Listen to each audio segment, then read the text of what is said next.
Hello दोस्तों, आप सभी का स्वागत है मेरा यूट्यूब चैनल सुबह स्टडी पे। तो चलिए शुरू करते हैं आज की क्लास।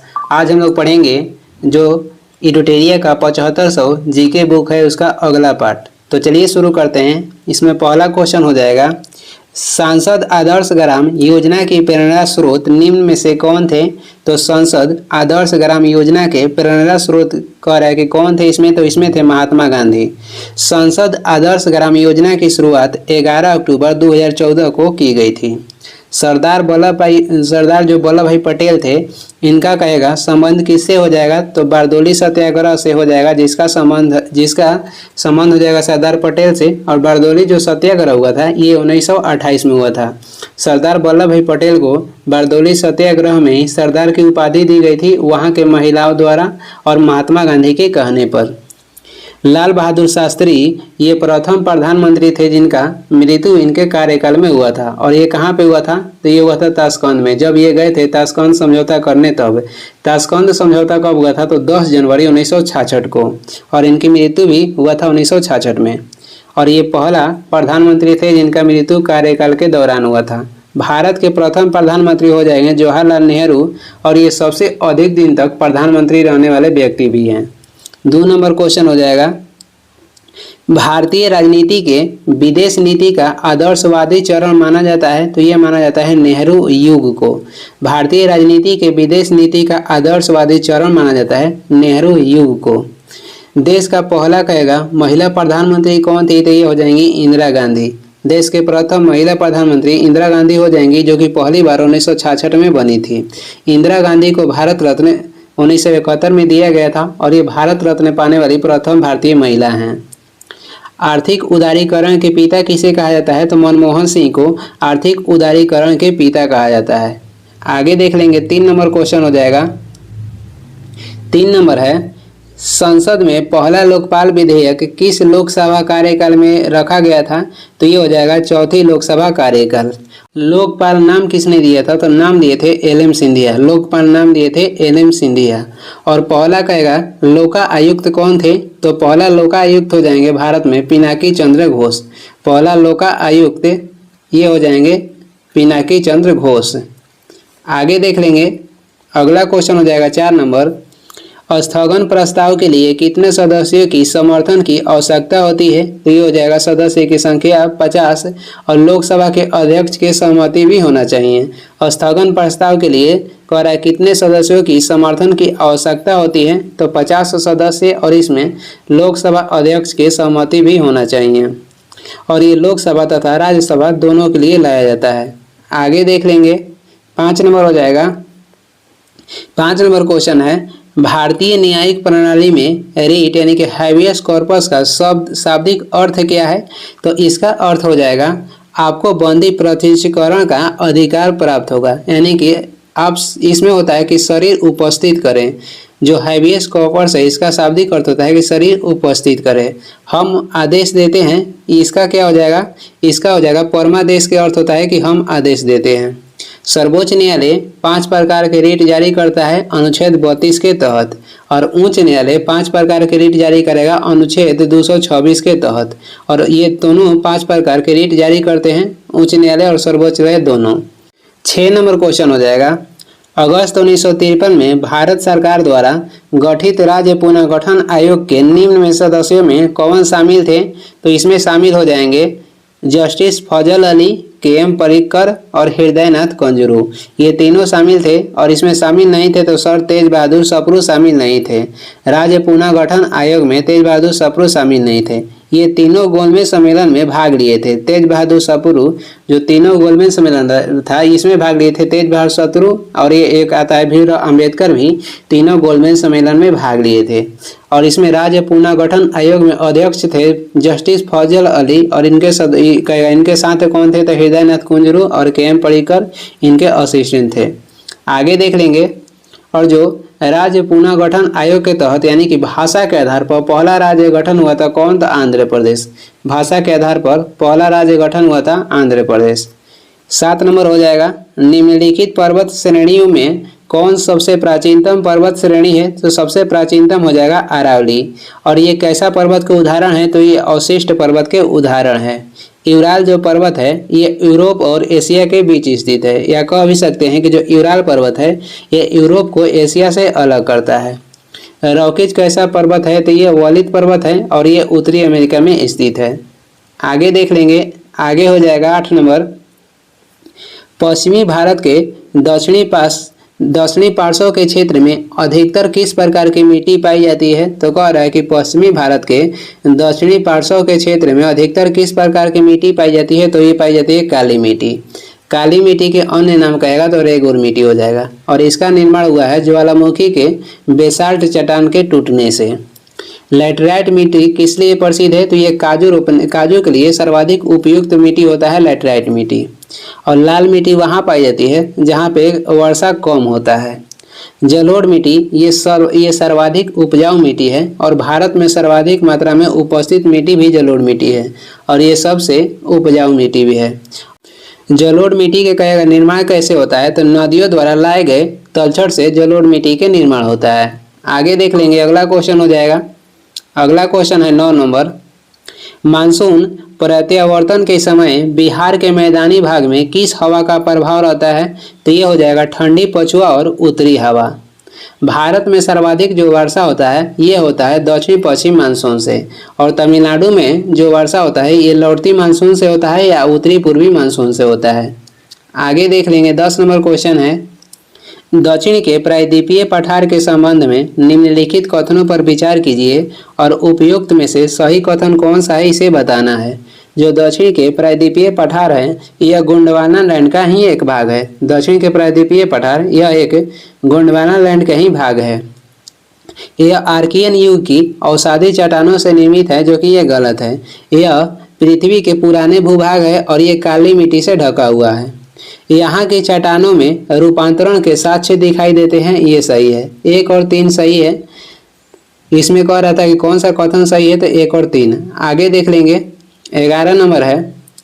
सातवाहन शासकों के संदर्भ में निम्नलिखित कथनों पर विचार कीजिए और उपयुक्त में से कौन सा कथन जो है सही है उसे देखना है।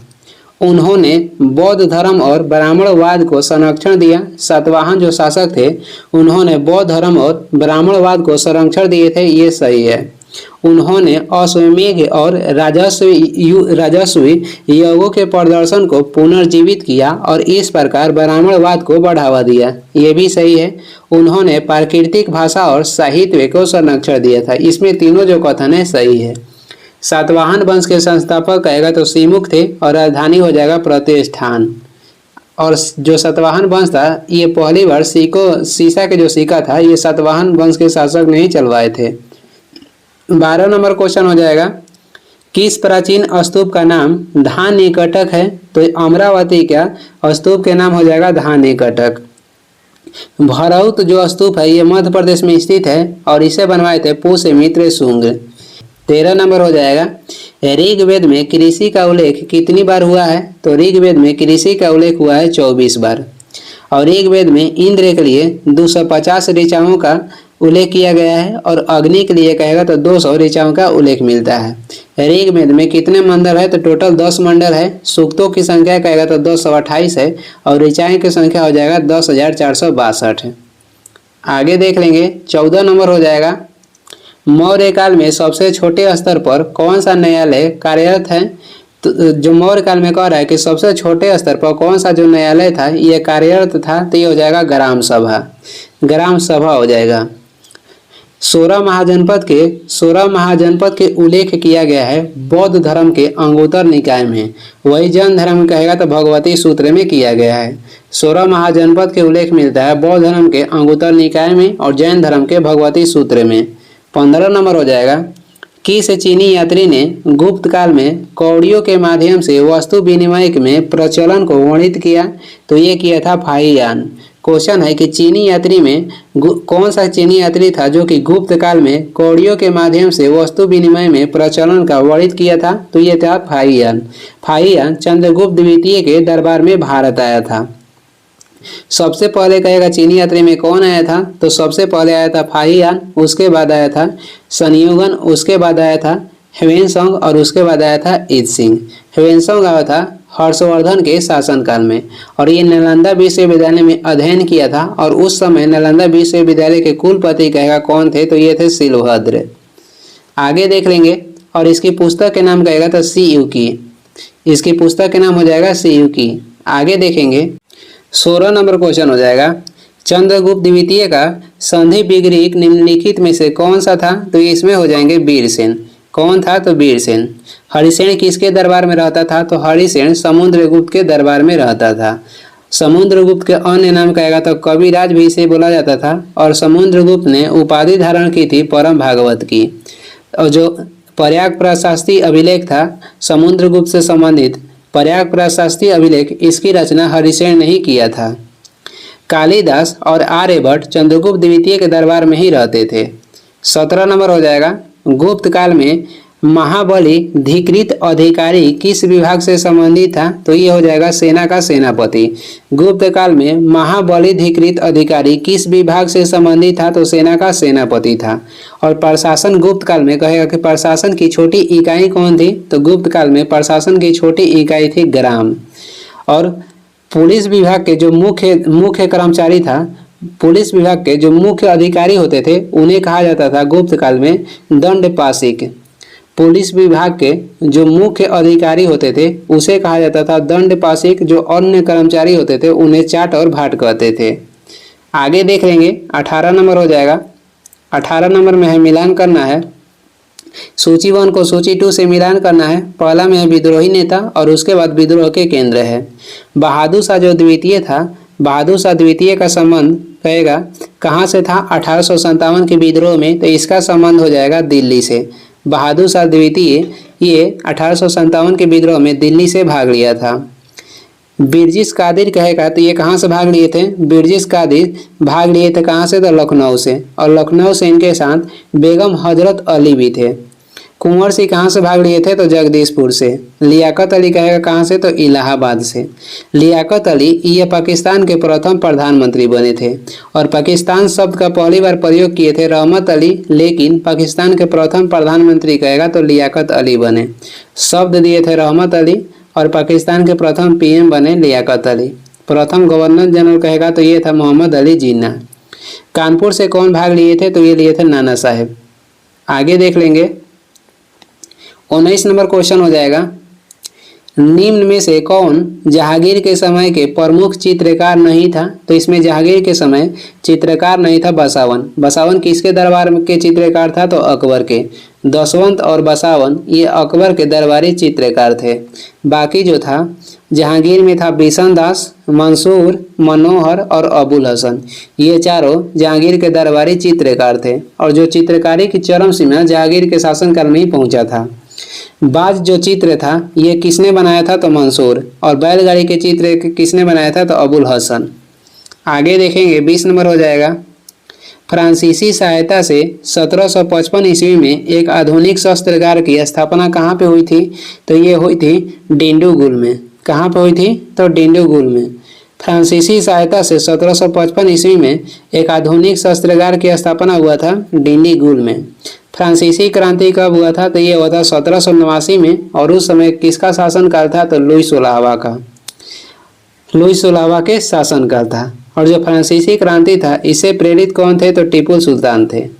आगे देखेंगे 21 नंबर हो जाएगा, जेबीपी आयोग में निम्न में से कौन शामिल नहीं था, तो इसमें शामिल नहीं थे राजेंद्र प्रसाद।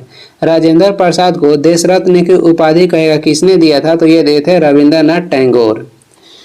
वही कहेगा ये जो जेबीपी आयोग था ये किसके लिए गठन किया गया था, तो राज्य के जो पुनर्गठन आयोग के था इसके जांच के लिए जेबीपी आयोग को गठन किया गया था।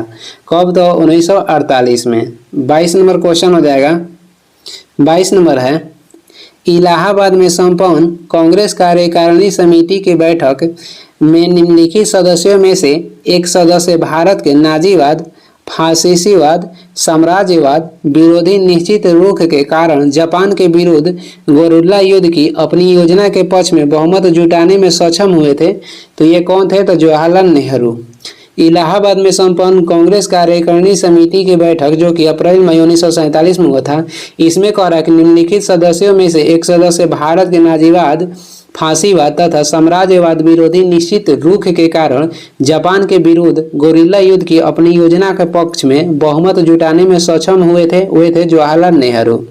जवाहरलाल नेहरू कांग्रेस के 3 बार अध्यक्ष बने थे। पहली बार 1929 लाहौर अधिवेशन, दूसरा बार 1936 लखनऊ अधिवेशन और तीसरा बार बने थे 1937 फैजपुर अधिवेशन, जो कि कांग्रेस का किसी गांव में होने वाला यह प्रथम अधिवेशन था। फैजपुर गांव महाराष्ट्र में हुआ था। सरोजिनी नायडू ये कांग्रेस के अध्यक्ष बनने वाली प्रथम भारतीय महिला थी, जो कि बनी थी 1925 में कानपुर अधिवेशन में। सुभाष चंद्र बोस कांग्रेस के अध्यक्ष बने थे 1938 में किस अधिवेशन में, तो हरिपुरा अधिवेशन में, और हरिपुरा गुजरात में है। मौलाना अबुल कलाम आज़ाद ये कांग्रेस के सर्वाधिक दिन तक अध्यक्ष थे 1940 से 46 तक, और सबसे कांग्रेस के युवा सदस्य कहेगा तो मौलाना अबुल कलाम आज़ाद ही थे। आगे देख लेंगे, 23 नंबर हो जाएगा। महात्मा गांधी का मानना था कि द्वितीय विश्व युद्ध में भागीदारी का मतलब निम्नलिखित सिद्धांत का उल्लंघन होगा, तो ये अहिंसा हो जाएगा। तो अहिंसा के उल्लंघन होगा। जो दूसरा विश्व युद्ध था ये हुआ था 1 सितंबर 1939 में प्रारंभ हुआ था, समाप्त हुआ 2 सितंबर 1945 में। और इसमें कहेगा टोटल कितने देश भाग लिया था, तो 61 देश।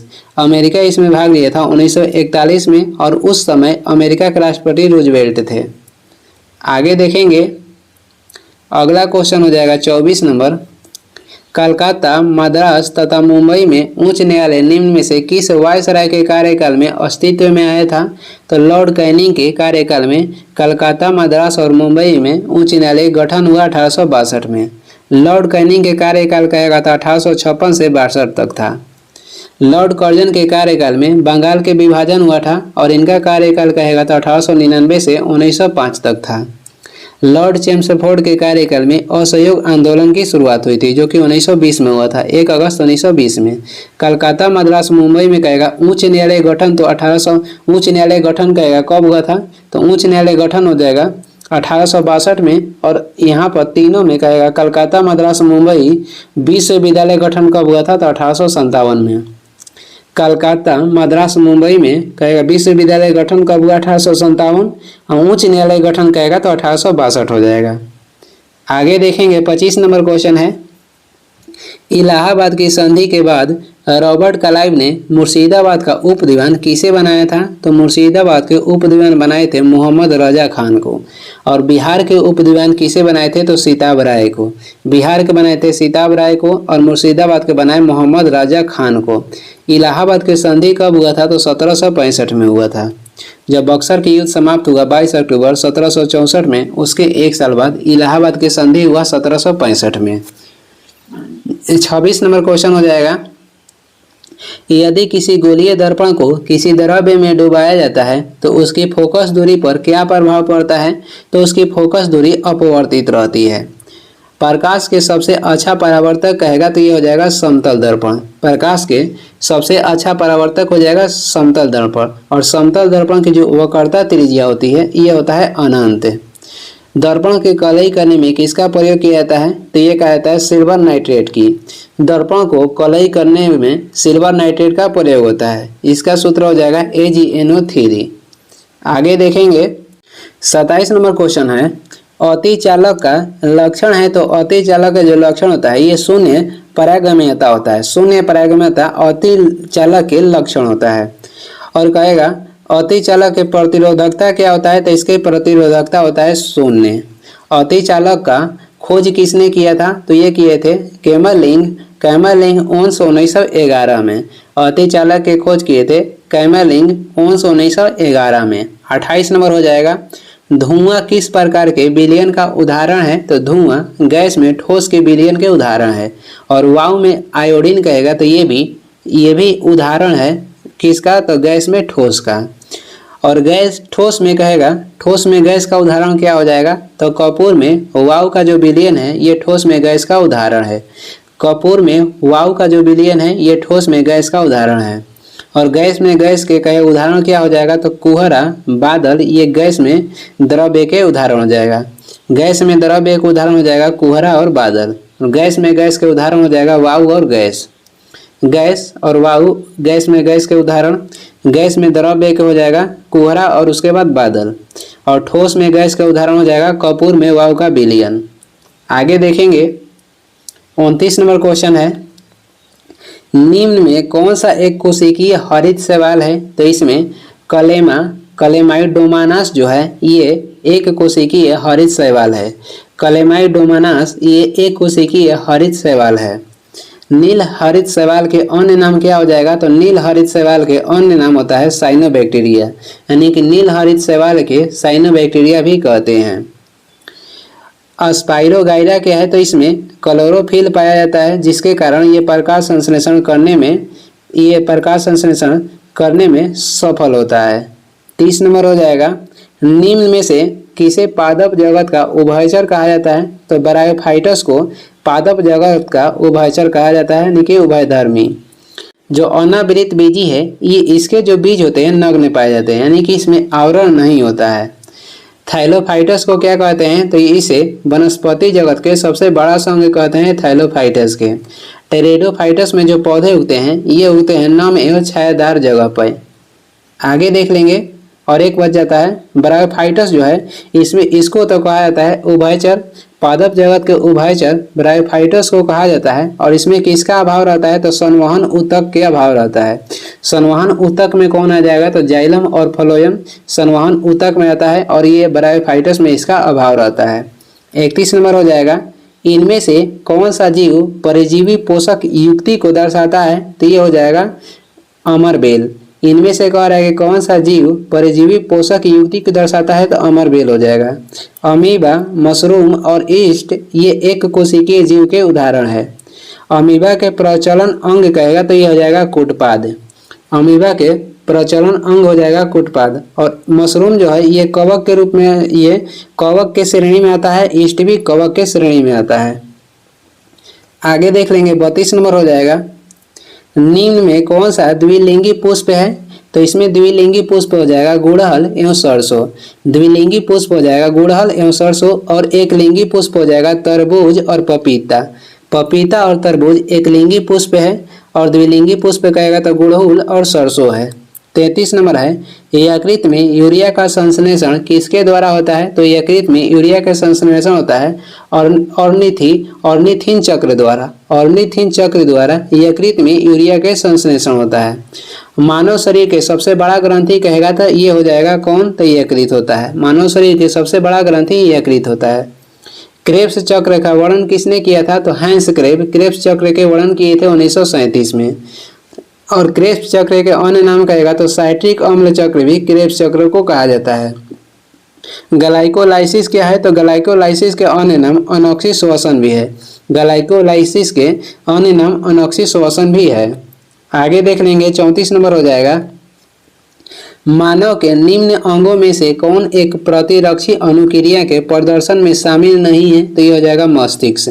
क्वेश्चन कर रहा है कि मानव के निम्न अंगों में से कौन सा एक प्रतिरक्षी अनुक्रिया के प्रदर्शन में शामिल नहीं है? तो ये हो जाएगा मस्तिष्क। मस्तिष्क को 3 भाग में बांटा गया है, अग्र मस्तिष्क, मध्य मस्तिष्क और एक हो जाएगा पार्श्व मस्तिष्क। थाइमस से क्या पता लगता है? तो थाइमस का कार्य है मानव शरीर में ठंड एवं गर्म का नियंत्रण करना। इसे ठंड एवं गर्म के पता चलता है। तीली को ब्लड बैंक कहा जाता है। आगे देखेंगे 35 नंबर हो जाएगा, हमारे शरीर में त्वचा के तल के नीचे विद्यमान वसा निम्नलिखित में से किसके विरुद्ध अवरोधक का कार्य करती है? तो ये शरीर की ऊष्मा का क्षय के विरोधक के रूप में कार्य करती है।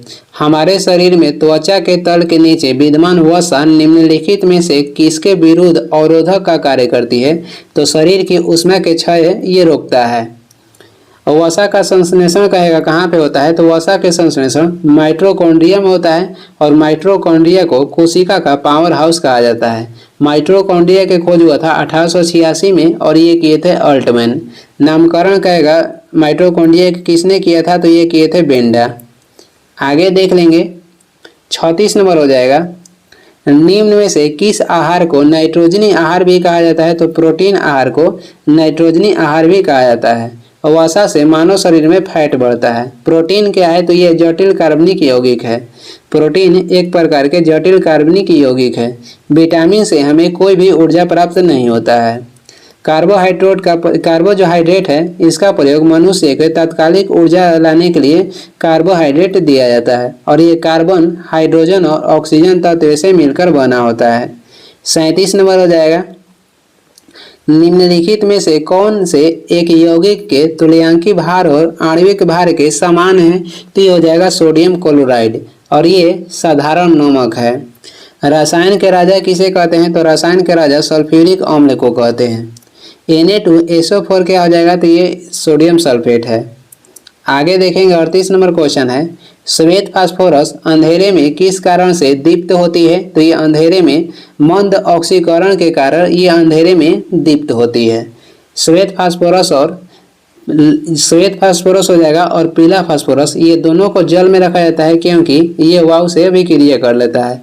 लाल फास्फोरस के प्रयोग दिया सलाई के उद्योग में होता है। आगे देख लेंगे 39 नंबर हो जाएगा, एक ब्रीडर रिएक्टर वह है, तो एक ब्रीडर रिएक्टर वह है जो उपभोग की तुलना में अधिक विखंडीय सामग्री का उत्पादन करते हैं। ब्रीडर क्या है? तो ये परमाणु ऊर्जा पैदा करता है और इसमें नया ईंधन के निर्माण होता है। ये परमाणु ऊर्जा पैदा करता है और इसमें क्या होता है कि नया ईंधन के निर्माण भी होता है। आगे देख लेंगे 40 नंबर हो जाएगा, निम्नलिखित में से किसने वर्ष 1924 में बायोकॉम सत्याग्रह का नेतृत्व किया था? तो बायोकॉम सत्याग्रह जो कि 1924 में हुआ था, इसका नेतृत्व किए थे केपी मेनन, टीके माधवन और के केलप्पन। टीके माधवन, के केलप्पन और केपी मेनन। और ये किसके लिए बायोकॉम सत्याग्रह हुआ था? तो मंदिर में प्रवेश के रोकने के लिए। आगे देखेंगे 41 नंबर हो जाएगा, 41 नंबर है, महाभारत के सर्वप्रथम तमिल अनुवादक कौन थे? तो महाभारत के सर्वप्रथम तमिल में अनुवादक कहेगा तो ये थे पेरुन देवनार। ये महाभारत के सर्वप्रथम तमिल अनुवादक थे। रामायण के तमिल भाषा में अनुवाद किसने किया था? तो ये किए थे कंबन। महाभारत विश्व के सबसे बड़ा महाकाव्य है। महाभारत जो है विश्व के सबसे बड़ा महाकाव्य हो जाएगा, जिसके रचना किए थे वेद व्यास। किस भाषा में? तो संस्कृत में। महाभारत के मूल नाम कहेगा तो जय संहिता हो जाएगा। 42 नंबर हो जाएगा, दक्षिणी भारतीय प्रसिद्ध महाकाव्य कुरल के लेखक निम्न में से कौन थे? तो ये हो जाएंगे तिरुवल्लुवर। कुरल के लेखक हो जाएंगे तिरुवल्लुवर और इनका अन्य नाम कहेगा तो नयनार था। नयनार ये प्राचीन में क्या होते थे? तो नयनार एक प्रकार के शिव भक्त थे जिनकी संख्या 63 थी और अलवार की संख्या 62 थी और ये किसके भक्त थे? तो विष्णु के। और ये सभी तमिल संत थे। आगे देखेंगे, आगे हो जाएगा 43 number, Indian institute of biomedical research centre कहाँ स्थित है? तो ये स्थित है कोलकाता में। Indian institute of biomedical research centre स्थित है कोलकाता में। आगरा शहर की स्थापना किसने किया था? तो ये किए थे सिकंदर लोदी 1504 में। भारतीय कृषि अनुसंधान संस्थान कहाँ पे स्थित है? तो ये स्थित है दिल्ली में। डीएनए एवं फिंगरप्रिंट कहाँ पे स्थित है? डीएनए एवं फिंगरप्रिंट स्थित है हैदराबाद में। 44 नंबर हो जाएगा, भारतीय राष्ट्रीय वैज्ञानिक प्रलेखन केंद्र कहाँ स्थित है? तो भारतीय राष्ट्रीय वैज्ञानिक प्रलेखन केंद्र स्थित है नई दिल्ली में और भारतीय मौसम विज्ञान केंद्र भी नई दिल्ली में स्थित है। टाटा इंस्टीट्यूट फंडामेंटल रिसर्च कहाँ पे स्थित है? तो ये मुंबई में है। टाटा इंस्टीट्यूट फंडामेंटल रिसर्च स्थित है मुंबई में। रासायनिक जैविक अनुसंधान केंद्र ये कोलकाता में है। रासायनिक जैविक अनुसंधान केंद्र स्थित है कोलकाता में। 45 नंबर हो जाएगा, डर्बी शब्द निम्न में से किस खेल से संबंधित है? तो डर्बी शब्द संबंधित है घोड़दौड़ से। और पोलो की शुरुआत भारत में कहेगा तो मणिपुर से हुआ था। पोलो जो खेल था इसकी शुरुआत भारत में मणिपुर से हुआ था और इससे संबंधित शब्द हो जाएगा बंकर और चक्कर। ये दोनों जो शब्द है पोलो से संबंधित है। ब्रेस्ट स्ट्रोक का संबंध हो जाएगा तैराकी से। 46 नंबर है, शिक्षा की 10+2+3 प्रणाली का विचार सर्वप्रथम किस कमीशन ने प्रस्तुत की? तो ये प्रस्तुत की थी कोठारी कमीशन। राधा कृष्णन कमीशन का गठन कब किया गया था? 1949 में। सैंडलर आयोग के गठन हुआ था 1917 में। ये जो दोनों था ये शिक्षा से संबंधित है। ये इसमें चारों हो जाएगा शिक्षा से संबंधित। मुदलियार कमीशन के गठन हुआ था 1952 में और इसका गठन किया गया था माध्यमिक शिक्षा के विकास के लिए। चारों जो है राधाकृष्णन कमीशन, कोठारी कमीशन, सैंडर कमीशन और मुदलियर कमीशन, ये सभी का संबंध हो जाएगा शिक्षा से। 47 नंबर है सूची 1 को सूची 2 से मिलान करना है, जिसमें पहले में है नीति और दूसरा में वर्ष कब लाया गया। राष्ट्रीय वन नीति लाया गया था 1988 में। राष्ट्रीय वन नीति 1988 में लाया गया था। राष्ट्रीय विद्युत नीति कहेगा तो ये लाया गया था 2005 में। और राष्ट्रीय खनिज नीति लाया गया था 2008 में। राष्ट्रीय जनसंख्या नीति ये 2000 ईस्वी में लाया गया था। राष्ट्रीय वन नीति लाया गया था 1988 में। राष्ट्रीय विद्युत नीति 2005 में। राष्ट्रीय खनिज नीति 2008 में। और राष्ट्रीय जनसंख्या नीति 2000 ईस्वी में लाया गया। और राष्ट्रीय एक जल नीति होता है, राष्ट्रीय जल नीति, ये लाया गया था 2002 में। राष्ट्रीय जल नीति 2002। 48 नंबर हो जाएगा निम्नलिखित में से कौन सा नई आर्थिक सुधारों का अंग नहीं है। तो इसमें केंद्रीयकरण ये नई आर्थिक सुधारों का अंग नहीं है। बाकी जो भूमंडलीकरण है, उदारीकरण है, निजीकरण, ये सभी नई आर्थिक सुधारों का अंग है, केवल केंद्रीयकरण को छोड़कर। नई आर्थिक नीति कब लाया गया था। नई आर्थिक नीति 1991 में लाया गया था। 49 नंबर हो जाएगा गिफिन वस्तुओं के लिए मांग वक्र होता है। तो गिफिन वस्तुओं के लिए मांग वक्र ऊपर की ओर बढ़ता है, यानी कि चढ़ता है। गिफिन वस्तुओं के लिए मांग वक्र जो होता है ये ऊपर की ओर चढ़ता है। आगे देखेंगे 50 नंबर हो जाएगा लास्ट क्वेश्चन। माल्थस के जनसंख्या सिद्धांत के अनुसार निम्न में से किसके बीच संबंध की खोज की गई थी। तो खाद्य आपूर्ति और जनसंख्या वृद्धि। माल्थस के जनसंख्या सिद्धांत के अनुसार निम्न में से किसके बीच संबंध की खोज की गई थी। तो खाद्य आपूर्ति और जनसंख्या वृद्धि के बीच माल्थस के जो सिद्धांत था इसके बीच के संबंध में खोज की गई थी। माल्थस के जनसंख्या सिद्धांत 1798 में पेश किया गया था। और ये इस वीडियो का लास्ट क्वेश्चन है। वीडियो को लास्ट तक देखने के लिए धन्यवाद। वीडियो पसंद आ रहा है तो लाइक कर दें, चैनल पर नए हैं तो सब्सक्राइब भी कर दीजिए। कुछ सुझाव एवं सलाह देना है तो कमेंट करके ज़रूर बताएं। और इसका PDF चाहिए तो डिस्क्रिप्शन में टेलीग्राम के लिंक है, वहाँ से डाउनलोड कर लीजिए, या टेलीग्राम पे सर्च भी कर सकते हैं सुबह स्टडी। Thank you.